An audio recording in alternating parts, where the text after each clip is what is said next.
जय श्री राम। श्री भरत चरित्र। दोस्तों, हम आपके लिए भरत चरित्र लेकर के आए हैं। आज हम आपसे बात करने वाले हैं भरत जी की, भरत चरित्र की। भरत चरित्र में एक ही बात होती है, प्रेम, प्रेम और प्रेम। इसके अलावा कुछ दिखाई ही नहीं देगा, कुछ सुनाई ही नहीं देगा, कुछ अनुभव ही नहीं होगा।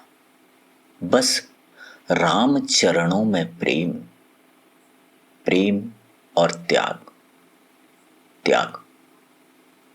कहा जाए तो दशरथ जी के इस परिवार में सिर्फ दो ही चीजें देखने को मिलती हैं, प्रेम, एक दूसरे के प्रति अथाह प्रेम और त्याग।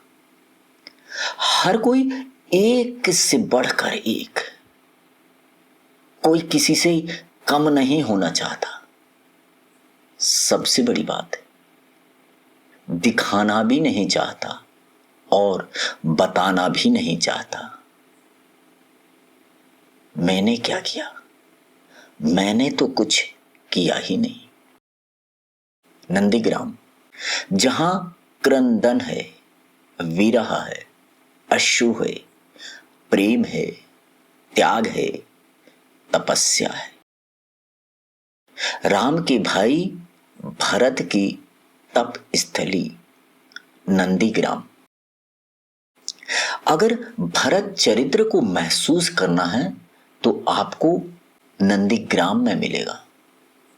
भरत की व्याकुलता, वो राम प्रेमी जो कुछ नहीं चाहता, न वैभव, न श्री, न धर्म का बोझा, और तो और न मुक्त की लालसा। फिर क्या चाहता है? प्रेम, प्रेम और प्रेम। बस राम चरणों में प्रेम। क्या आप सोच भी सकते हैं कि एक भाई के प्रति इतना प्रेम हो सकता है? नहीं ना। लेकिन ये सच है। भरत अपने छोटे भाई शत्रुघ्न के साथ अयोध्या आए हैं। रथ चल रहा है, भरत अपने नगर को देख रहे हैं। ये क्या? ये अयोध्या नहीं है, ऐसी मेरी अयोध्या नहीं थी। भरत का हृदय चित्कार उठा था।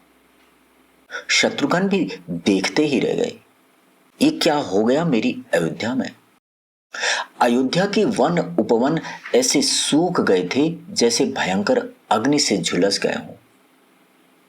किसी ने अपने दरवाजे पर रंगोली और बंधनवार नहीं लगाए थे। बागों के फूल मुरझा से गए थे, फलों के वृक्ष सूख गए थे। हरी तीमा ही इन वृक्षों की खत्म हो गई थी। हृदय घबरा रहा था भरत का। सरयू का किनारा देखा भरत ने। अरे, प्रातः काल की वेला है, पर कोई आचमन करने वाला सरयू में दिखाई नहीं दे रहा है। घाट सुनसान पड़े हैं। न कहीं से यज्ञ का सुगंधित धुआं उठता हुआ दिखाई देता है, न कहीं वेद का पाठ हो रहा है। हृदय कांप रहा था भरत और शत्रुघ्न का। ये हो क्या गया मेरी अयोध्या को? वृद्धजन रास्ते में मिल रहे हैं भरत को, पर मुंह फेर लेते हैं भरत से। अनुज, देखो ना, ये अयोध्या के लोग मेरी ओर देखते भी नहीं हैं। भरत को समझ नहीं आ रहा है। रथ को किस महल के आगे खड़ा करूं? सारथी ने विनम्रता से पूछा। अनुज, आर्य श्री राम तो माता कैकेयी के ही महल में होंगे ना?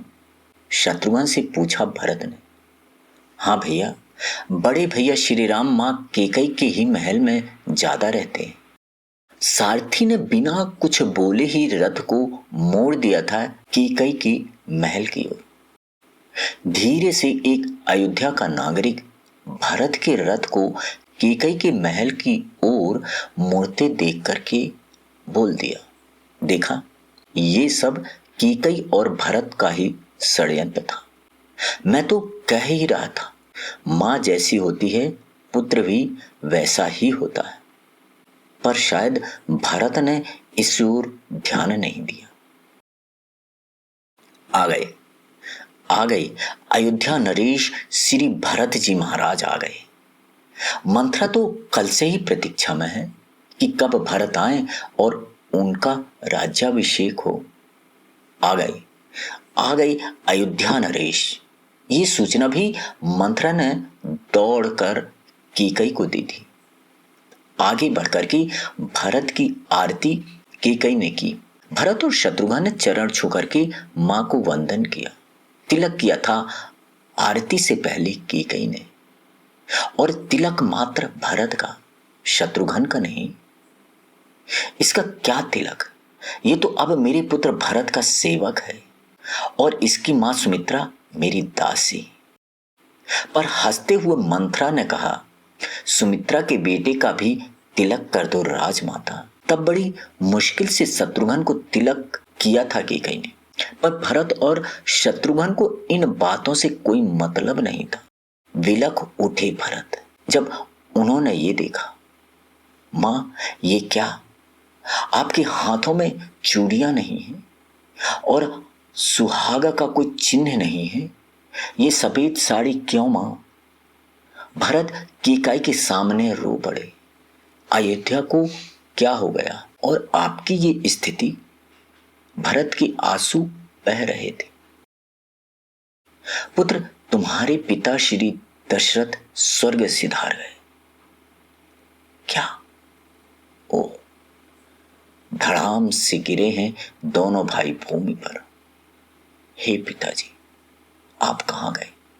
आप कहते थे ना कि अब मेरी एक ही इच्छा है कि राम के राज्याभिषेक के बाद मैं सुख पूर्वक सिर्फ यज्ञ करूंगा ताकि विश्व की शांति कभी भंग ना हो। फिर क्या हुआ ऐसा कि आप हम लोगों को छोड़ करके चले गए? पुत्र, जो विधाता लिखता है ना, उसे कौन मिटा सकता है? पर कैकई की बातों पर भरत ने ध्यान ही नहीं दिया। मां, ये सब कैसे हुआ? कैसे शरीर त्यागा मेरे पिता ने? मां, बोलो ना, मरते समय क्या बोला था मेरे पिता ने? मेरे आर्य श्री राम कहां है? बोलो मां। हा राम, हा राम, हा सीता, हा लक्ष्मण, यही कहा था अंतिम समय। जब कई बार पूछा भरत ने तो धीरे से कैकई ने बताया।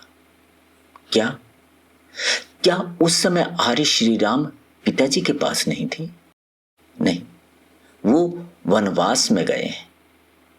इसलिए तो तुम्हारे पिता ने मोहवश अपने शरीर को त्यागा। कैकई ने सपाट सा उत्तर दिया। वन में वनवास गए मेरे आर्य श्री राम? अब भरत ने कैकई की मुख की ओर देखा। कैकई ने अपनी नजरें झुका ली। क्यों गए हैं वनवास मेरे श्री राम? क्या किसी स्त्री के साथ मेरे श्री राम ने गलत व्यवहार किया? क्या किसी निर्दोष की हत्या की मेरे श्री राम ने? गौ को मारा क्या मेरे श्री राम ने? भरत ने सीधे प्रश्न किया। नहीं, राम किसी स्त्री पर कुदृष्टि कैसे डाल सकता है? नहीं, राम कैसे किसी निर्दोष को मार सकता है? नहीं, राम के द्वारा गौ की हत्या मतलब ही नहीं। कैकई ने भरत से कहा।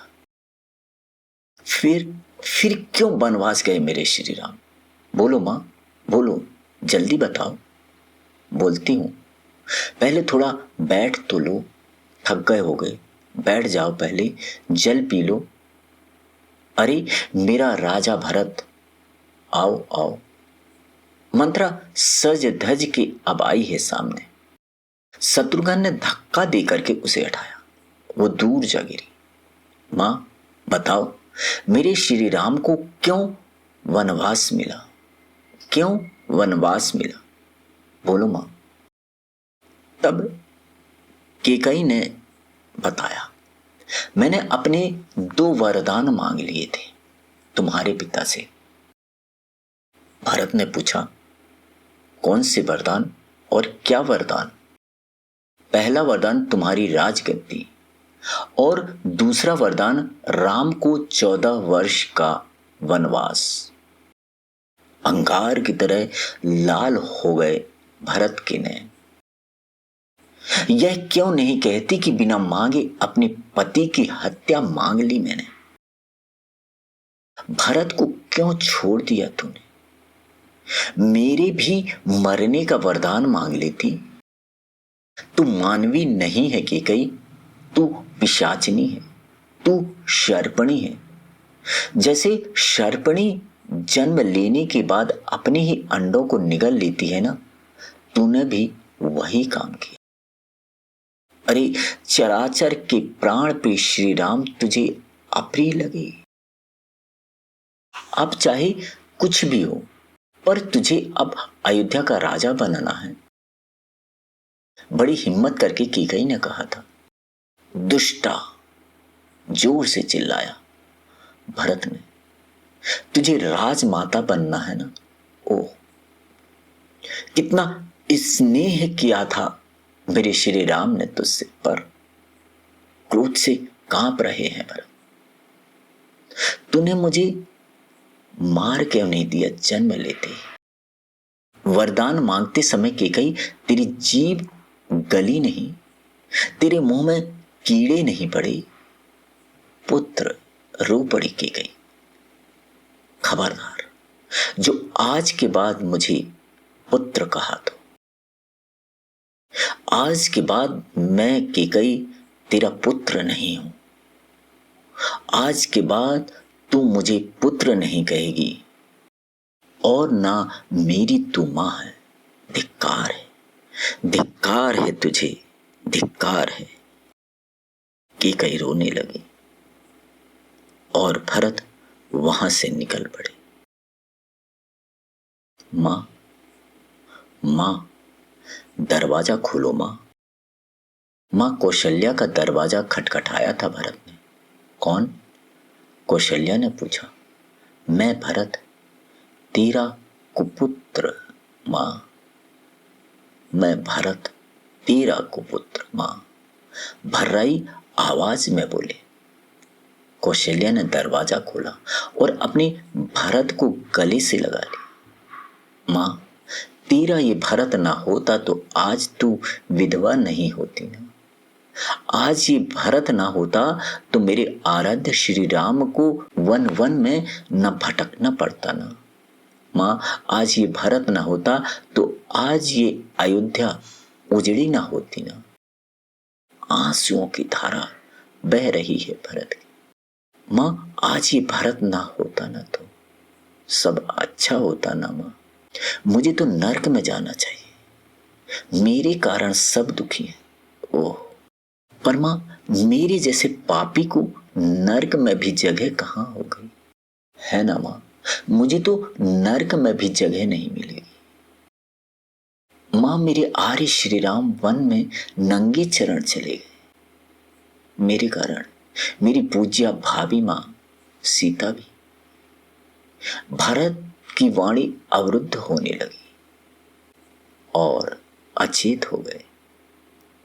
कौशल्या ने दौड़कर संभाला भरत को और उसके माथे को चूमते हुए बोली, भरत, तू रघुकुल का दिया है और श्री राम रघुकुल का मणि है। मणि टूट भी जाए तो बच जाता है, पर दिया एक फूंक से ही बुझ जाता है। भरत, तुझे नहीं बुझने दूंगी मैं। भरत को अपने वात्सल्य के अंक में भर लिया मां कौशल्या ने। कुछ समय के बाद कुछ चेतनता आई भरत को। दोस्तों, नंदीग्राम का ये अनुभव, भारत का वो प्रेम, और हाँ, निष्काम प्रेम, आज के इस स्वार्थपूर्ण जगत में भारत प्रेम की ये बातें हृदय को शीतलता तो प्रदान करती ही हैं, एक संत ने ये भी कहा है, राम के बिना जब जब हुई है अयोध्या, तब तब उजड़ी है। जय श्री राम। शेष भाग अगले वीडियो में। जय श्री राम।